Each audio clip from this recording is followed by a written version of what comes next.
اعوذ باللہ من الشیطان الرجیم، بسم اللہ الرحمن الرحیم۔ آج کے درس میں ہم سورہ بقرہ کی 6 آیاتوں پر گفتگو کریں گے، آیات 129 سے 134 تک۔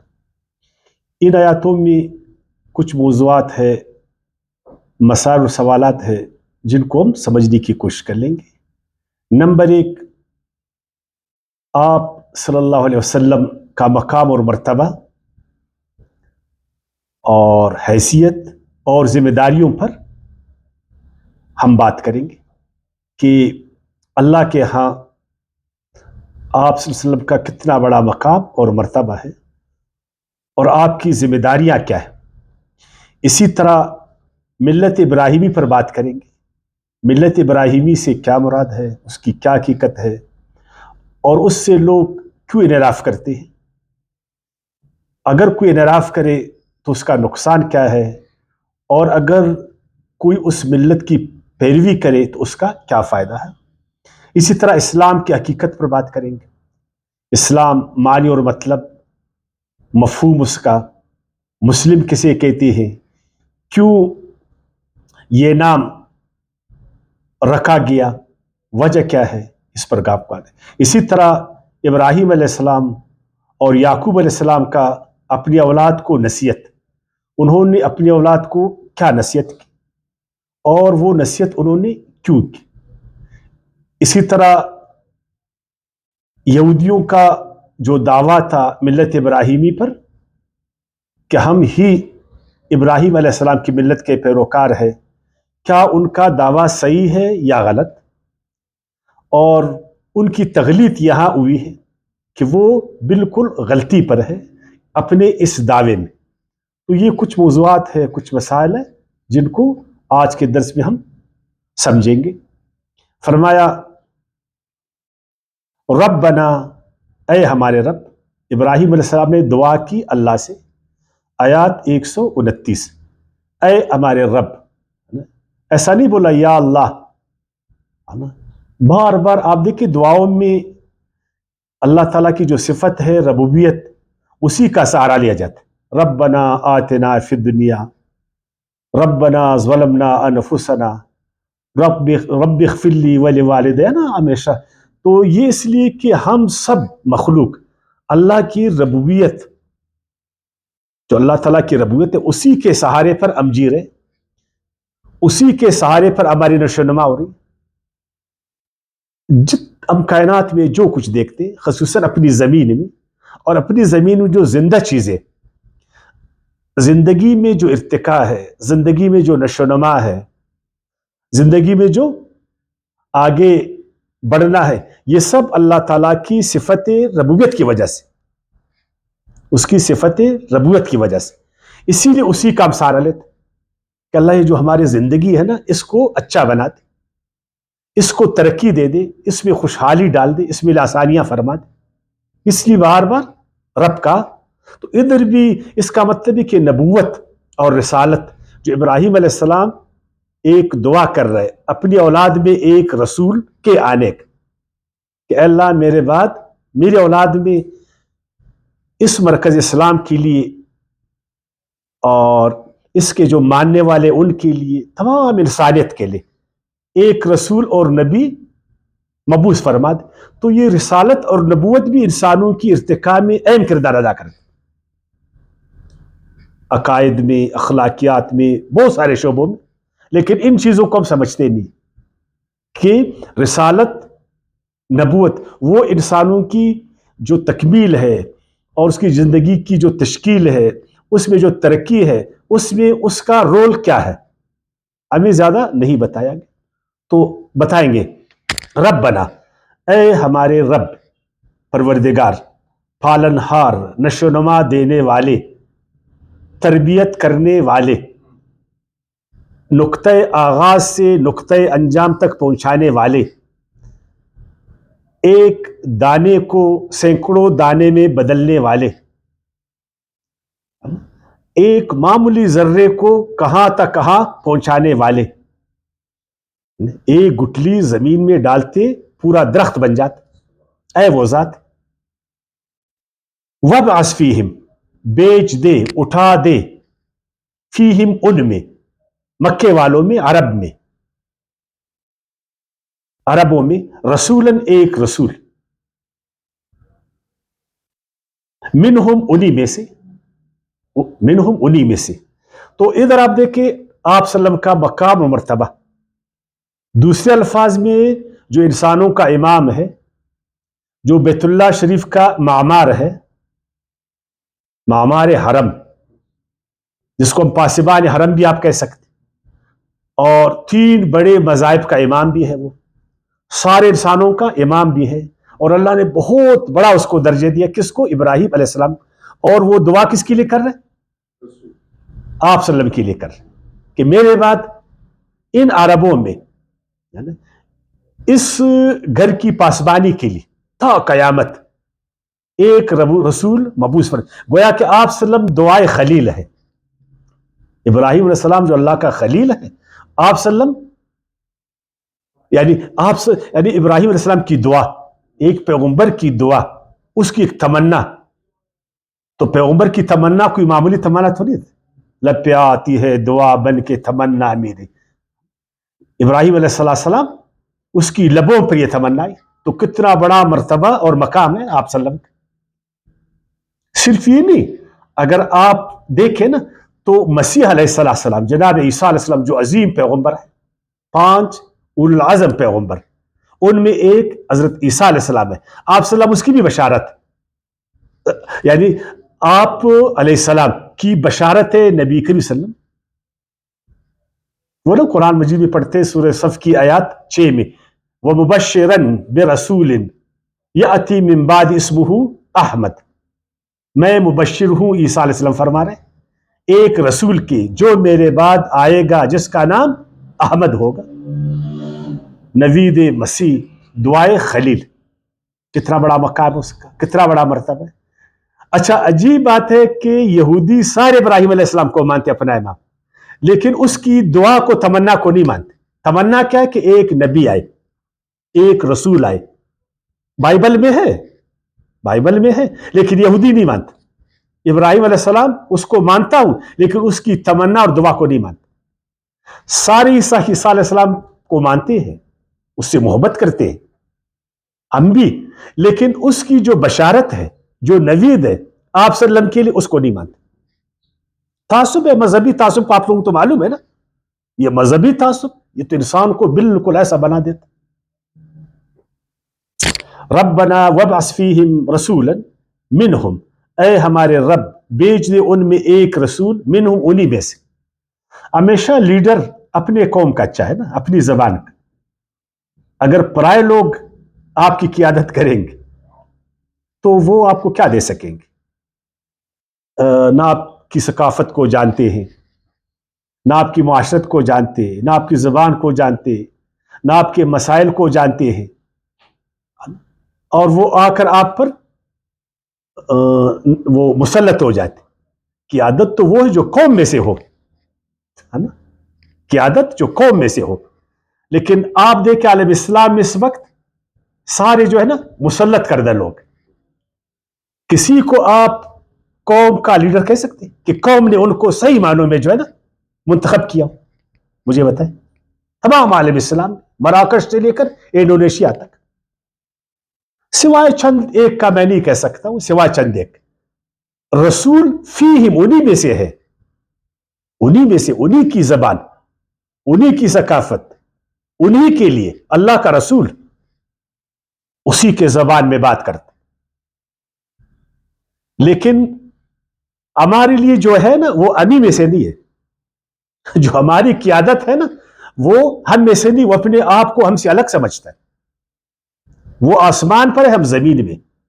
جب وہ سڑکوں پر آتا ہے تو ہم کو نہیں چھوڑا جاتا. ہم ان کے ساتھ نشست و برخاست نہیں کر سکتے.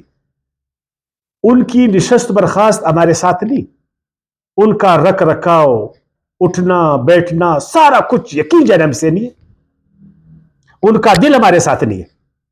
جو آج عالم اسلام کی لیڈرشپ ہے ان کا دل ہمارے ساتھ نہیں ہے، ان کا دماغ ہمارے ساتھ نہیں ہے، ان کی ترجیحات ہمارے ساتھ نہیں ہے، ان کا سوچ ہمارے ساتھ نہیں ہے، ان کے مفادات ہمارے ساتھ نہیں.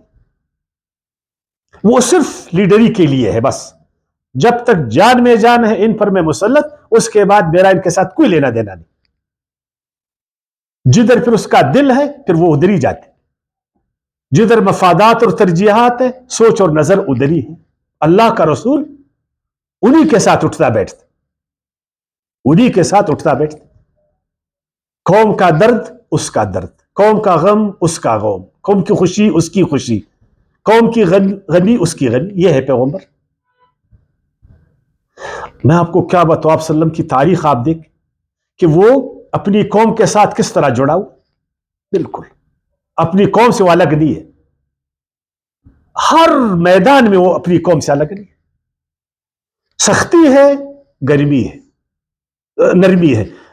اللہ کا رسول اپنی قوم کے ساتھ, بس اس کو یہی ہے کہ قوم جو ہے نا وہ ہدایت پائے, قوم نقصان سے بچے دنیا اور آخرت میں. لیکن ہم تو وَبْعَثْ فِيهِمْ رَسُولًا مِّنْهُمْ, اس چیز کو پھر سوچنا نا, ایسا نہیں بولا ایک رسول مبعوث فرما بس, نہیں, منہم. اب وہ رسول کیا کرے گا, قیادت کرے گا. یتلو علیہم آیاتک, کہ وہ تلاوت کرے ان پر تیری آیاتیں. یہ تلاوت کیا ہے؟ ہم تو پڑھنے کو جاتے, ہم تو قرآن کو پڑھتے ہیں. کیا اللہ کا رسول بھی صرف پڑھتا تھا قرآن, یا صرف پڑھاتا تھا؟ ایک ایک قرات, ایک ایک تلاوت. آگے ہم پڑھیں گے نا, وَيُعَلِّمُهُمُ الْكِتَابِ, اور وہ سکھائے تعلیم دے ان کو کتاب کا. تو یہ تلاوت اور تعلیم میں کیا فرق ہے؟ دیکھیں, اگر آپ کو یاد ہے آپ لوگوں نے کچھ آیاتیں پہلے وہاں پڑھا تھا نا حضرت سلیمان علیہ السلام کے مسئلے میں, ہاروت اور ماروت کے مسئلے میں, اگر آپ کو یاد, وہ آپ لوگوں نے پڑھا تھا نا وَاتَّبَعُوا مَا تَتْلُو الشَّيَاطِينُ عَلَىٰ مُلْكِ سلیمان. یہودیوں نے پیروی کی جو تلاوت کیا کرتے تھے شیطان ملک سلیمان.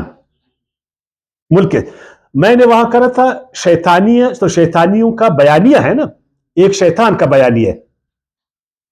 شیطانی قوتیں اسی کو فروغ دیتے, اسی کو فروغ دیتے. ایک بیانیہ اسلام کا ہے, ایک بیانیہ قرآن کا ہے, ایک بیانیہ اللہ کی طرف سے اللہ کے مخلوق کے لیے. اس بیانیہ کو پھر کون پرچار کرتے ہیں؟ اللہ کا رسول. شیطان شیطانی بیانیات کو فروغ دیتے, اور اللہ کے رسول جو آتے وہ پھر اس بیانیہ کو فروغ دیتے. یتلو یعنی وہ بیان کرتے ہیں, اس بیانیہ کا پرچار کرتے ہیں, اس بیانیہ کو عملی شکل دیتے ہیں, اس بیانیہ کی خود بھی اتباع کرتے ہیں, اور کون سے بھی اتباع کرنے کی جو ہے نا خواہش کرتے. کیونکہ تلاوت کا مطلب ہے کسی چیز کے پیچھے پیچھے چلنا, اس کی اتباع کرنا, پیروی کرنا, مطابعت کرنا, اس سے اخذ کرنا, اس سے اخذ کرنا, پھر اخذ کردہ چیز کو دوسروں کو پہنچانا, ایک چیز کو ریسیو کرنا, جب آپ نے وہ چیز ریسیو کیا پھر دوسروں کو پہنچانا. سورہ شمس میں آپ لوگوں نے نہیں پڑھا وَالشَّمْسِ وَضُحَاهَا وَالْقَمَرِ إِذَا تَلَاهَا, شاہد ہے, گواہ ہے سورج اور اس کی روشنائی, اور اسی طرح گواہ ہے چاند اور اس کی تلاوت. چاند ارد گرد گھومتا ہے زمین کی, اس عمل سے وہ سورج سے کیا لیتا ہے؟ روشنی اخذ کرتا, اس روشنی کو پھر زمین کی طرف جو ہے نا پھینکتا ہے, پھر زمین کو منور کرتا.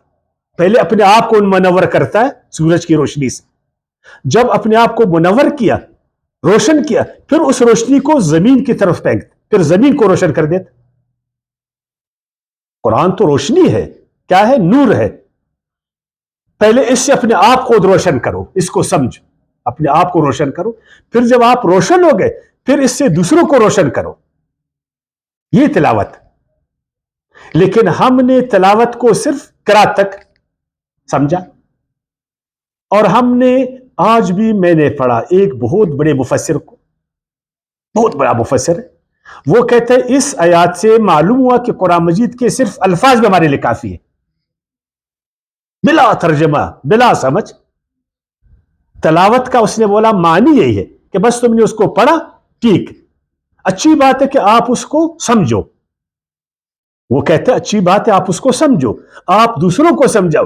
لیکن اس آیات سے معلوم ہوا کہ بلا سمجھے سوچے قرآن مجید کی حروف کو پڑھنا بھی ثواب.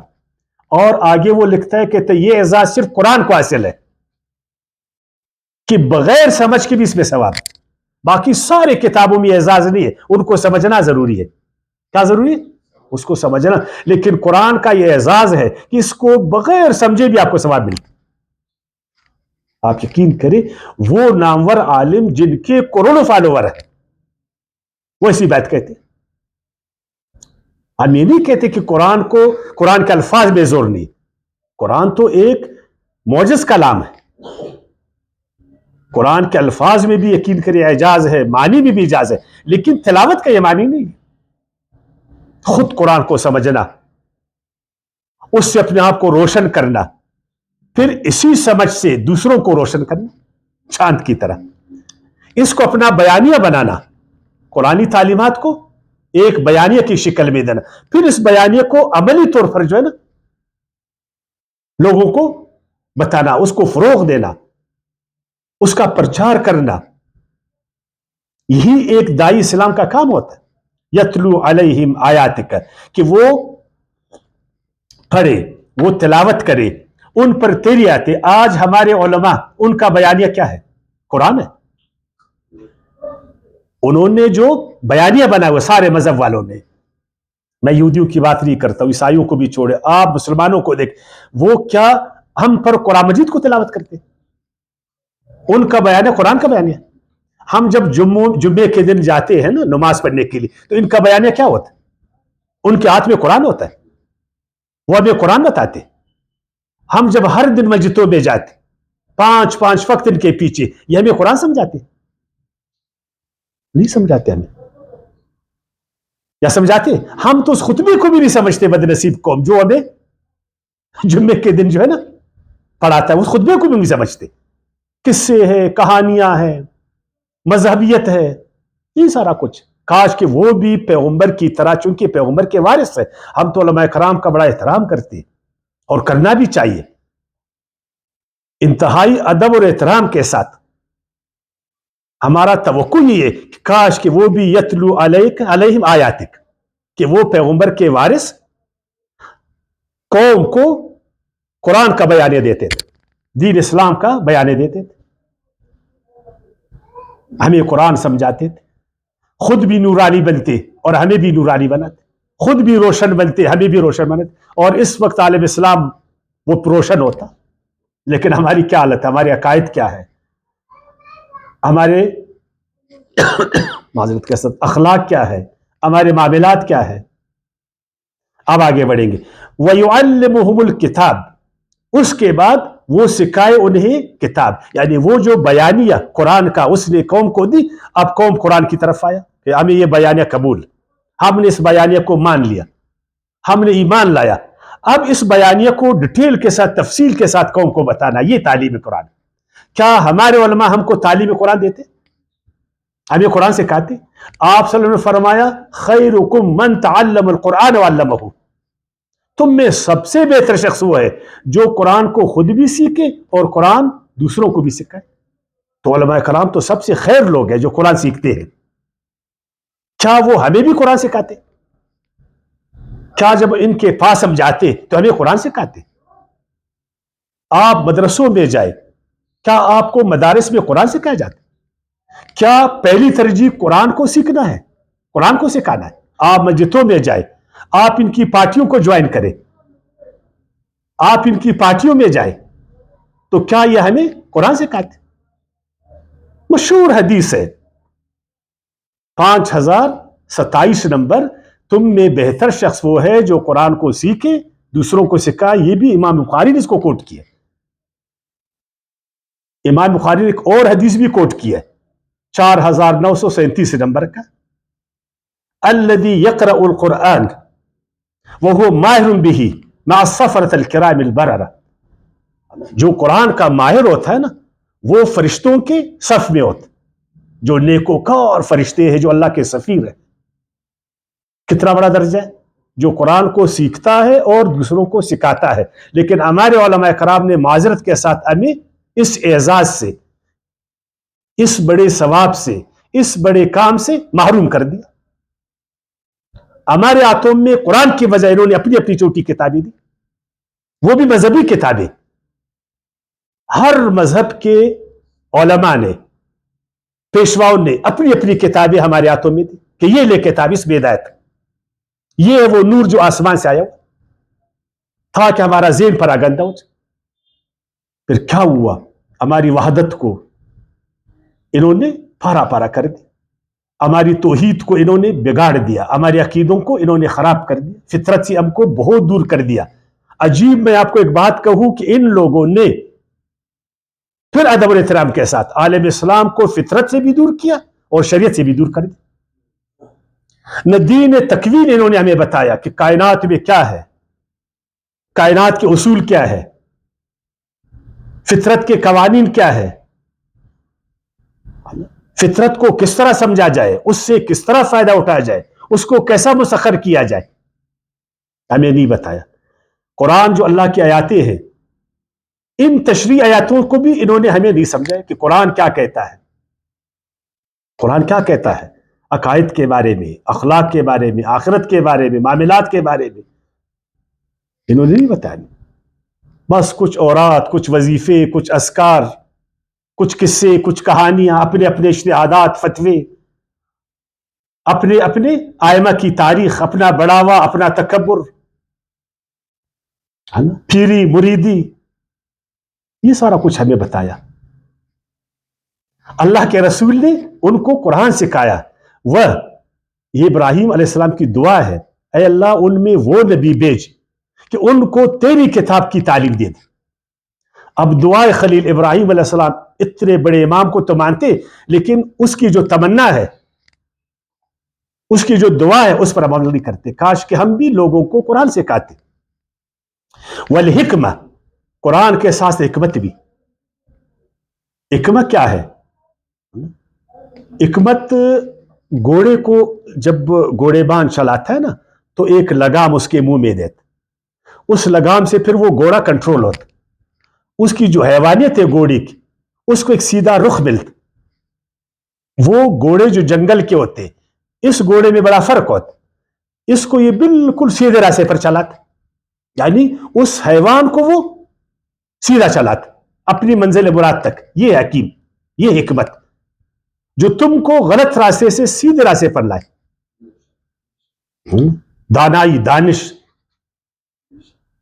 دیکھیں، کاش کہ یہ ہمیں اسی طرح سیدھے راستے پر چلاتا، اور اس گھوڑی کی صلاحیتوں کو کس طرح وہ منظم کر کے جو ہے نا آگے بڑھاتے. کتنی صلاحیت عالم اسلام میں ہے مسلمانوں. اگر یہ ہماری صلاحیتوں کو صحیح راستے پر لگاتے، صحیح راستے پر لگاتے اور ہمیں اپنی منزل تک آگے آگے بڑھاتے. ہمارا لگام تو ہے ان کے ہاتھ میں، اس میں کوئی شک نہیں ہے. انہوں نے گھوڑے سے بھی ہم کو بدتر سمجھا ہے، اس حیوان کی طرح بھی انہوں نے ہمیں نہیں سمجھا. ہم تو ہے ان کے مرید، اندھے مقلد. ہر ایک کا قیضہ ان کے ہاتھ میں. تمام فرقوں کے جو مسلمان ہیں، ان کا لگام مذہبی پیشواؤں کے ہاتھ میں ہے، لیکن انہوں نے اس لگام کو حکمت کے ساتھ جو ہے نا ہینڈل نہیں کیا.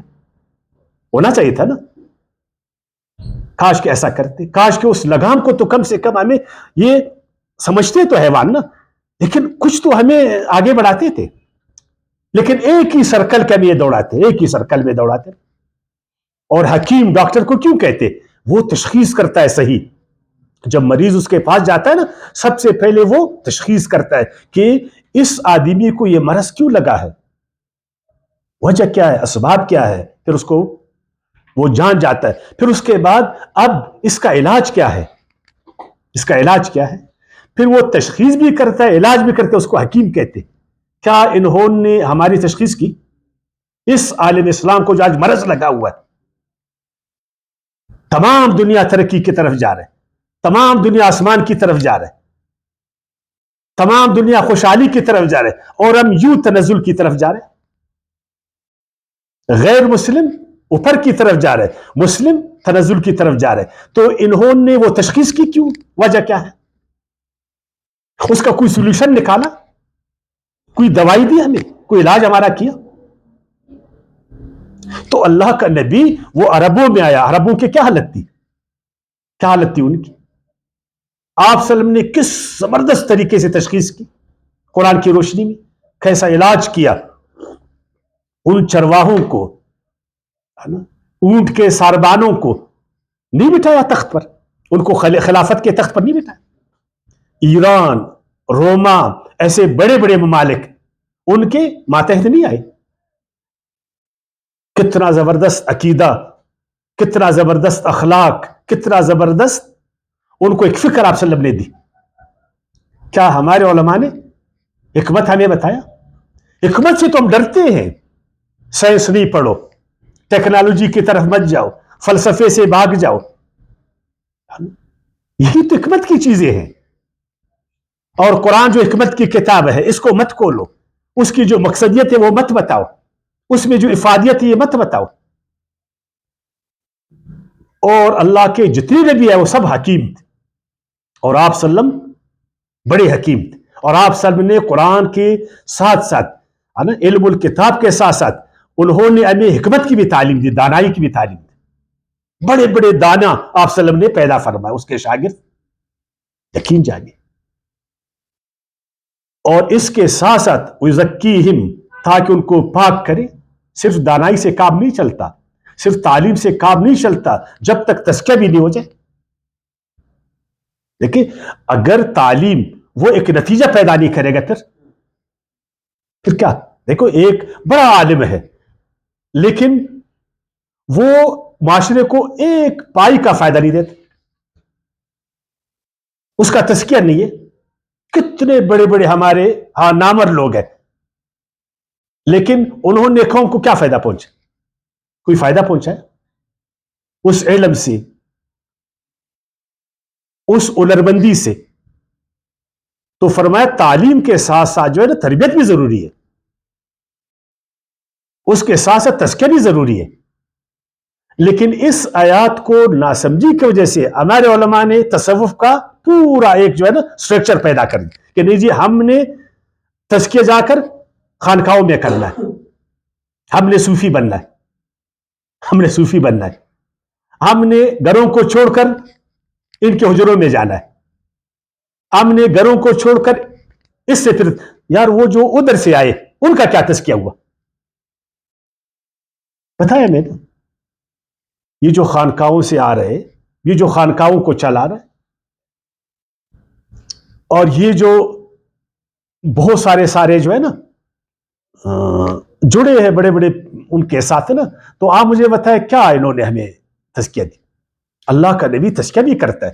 کاش کہ ہمارے علماء کرام انہی مسجدوں میں ہمارا تزکیہ کرتے, سب سے پہلے ہمارے عقیدوں کا تزکیہ کرتے, اس ذہن سے تکبر کو نکالتے, اس گردن کو ٹھیک کرتے تھے. یہ جو مسجد سے باہر جا کر ایسا ہوتا ہے نا, صرف اپنے آپ کو جانتے, کم سے کم ہمارے علماء کرام یہ جو اب میں ہے نا, میں اس کو تو ختم کرتے تھے.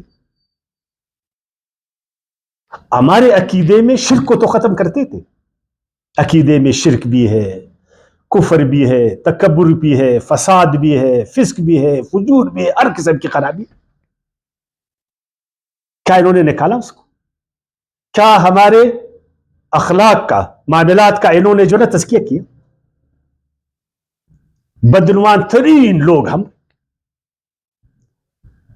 کوئی پوچھے یار جاپان والے کے معاملات ٹھیک ہے, ہمارے معاملات ٹھیک, یورپ والوں کے معاملات ٹھیک ہے, ہمارے معاملات ٹھیک.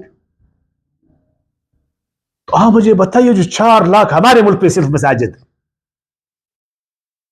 عالم اسلام مسجدوں سے, اماموں سے, علماء کرام اور بزرگوں سے, اور ہم جو ہے نا غیر مسلم جو ہے نا, کیا ان کے ساتھ ہمارا موازنہ آپ کر سکتے؟ ہمارے اخلاق کیا انہوں نے ان مسجدوں میں 4 لاکھ مسجدوں میں اگر ہمارا یہ تزکیہ کرتے تھے, پورے ملک میں آپ کو نا صاف چیز نہیں ملے, ایک نمبر ہی آپ کو نہیں ملے. پہلے ہم 2 نمبر کہتے تھے, ابھی ہمارے جو نوجوان ہیں بولتے ہیں شکر کرو ابھی 10 نمبر نہیں ملتا ہے. یہ جو جنریشن زیڈ ہے نا, یقین کرے بولتا ہے یار تم لوگوں نے ہمیں کیا دیا. ہمارے نوجوان تو آج یہی ہمیں کہہ رہے کہ ہمیں تم لوگوں نے کیا دیا, کچھ بھی نہیں دیا. کاش کن چیزوں کو ہم سمجھتے تھے نا. اور آپ صلی اللہ علیہ وسلم کا ایک کام تھا تزکیہ کرنا, یہی کام علماء کرام کا بھی تھا. انک انت العزیز الحکیم, بے شک اے خدا, اے رب, ہے مالک, تو ہی العزیز ہے, تو غالب ہے نا, تیرے ہاتھ میں سارا کچھ ہے. دیکھو اپنی دعاؤں کو, دعا ایک ریکویسٹ ہوتا ہے, ایک تمنا ہے. ایسا مت سمجھو کہ تمہاری دعا سے جو ہے نا فطرت بدل جاتی ہے, نہیں. یہ آپ کی تمنا ہے, آپ کی تمنا ہے, یہ آپ کی خواہش. آگے اللہ جانے, اس کا کام جانے. لیکن ہم نے تو اپنی دعاؤں کو بالکل پرفیکٹ سمجھا, بالکل ادھر سے ہاتھ اٹھے اور ادھر سے بارش برس.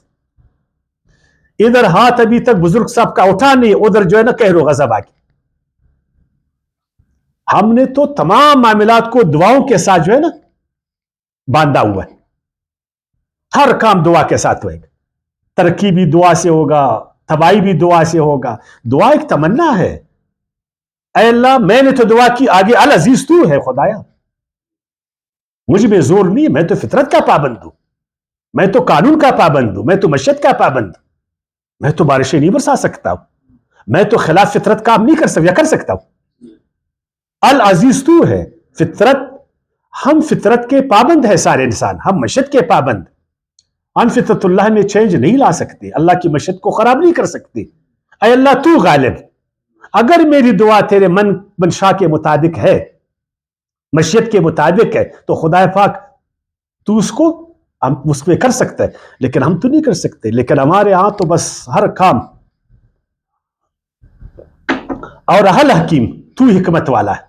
دیکھو ہم تو تمنا کرتے ہیں نا, یہ ابراہیم علیہ السلام کہہ رہے ہیں, ہم ایک خواہش رکھتے ہیں, ہم ایک تمنا رکھتے, تو کیا ہم حکیم ہیں کہ اس دعا کا فائدہ نقصان کیا ہم جانتے؟ ہمارا علم تو کم ہے نا. اے اللہ تو حکیم ہے, اگر ہماری دعا اس حکمت کے مطابق ہے تو خدایا تیرے لیے تو آسان ہے اس کو عمل میں لگ, اور اگر اس کے مطابق نہیں پھر تو میری تمنا ہے بس.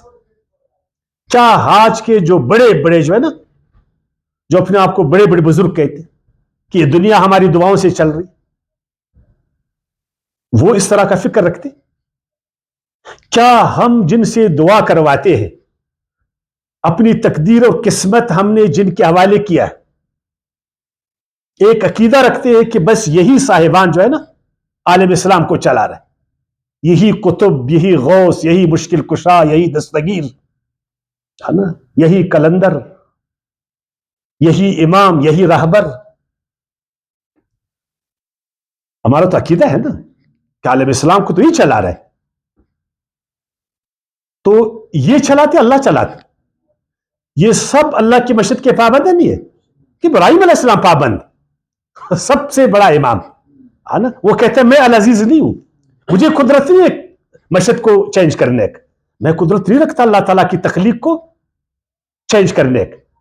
العزیز تو ہے, لیکن ادھر توجہ عزیز کی طرف نہیں ہے, اس حکیم کی طرف نہیں ہے, اپنے جیسے انسانوں کی طرف. یہ میری مشکل کشائی کرے گی, یہ میری دستگیری کرے گی, یہ مجھے سارا کچھ دے گا, سورج کو یہ نیچے کر سکے گا, چاند کو یہ نیچے کر سکے گا. دعاؤں کو تو سمجھو نا, کم سے کم علامہ اقبال نے بہترین طریقے سے, لب پہ آتی ہے دعا بن کے تمنا میری, زندگی شمع کی صورت ہو خدایا میری, پڑھتے تھے نا ہم لوگ بچے, تو اس کو بھی ہم لوگوں نے جو ہے نا نہیں سمجھا. اب آتے ہیں ابراہیم علیہ السلام کے مشن کی طرف. ومن یرغب, یہ ابراہیم کی دعا, اس کی تمنا, وہ تھا اس کا مشن جو ہم لوگوں نے آگے پڑھا. تمام انسانوں کے لیے امامت, معمار حرم, اللہ تعالیٰ کے مرکز کو بنانا, تعمیر کرنا, لوگوں کو اس کی طرف مائل کرنا,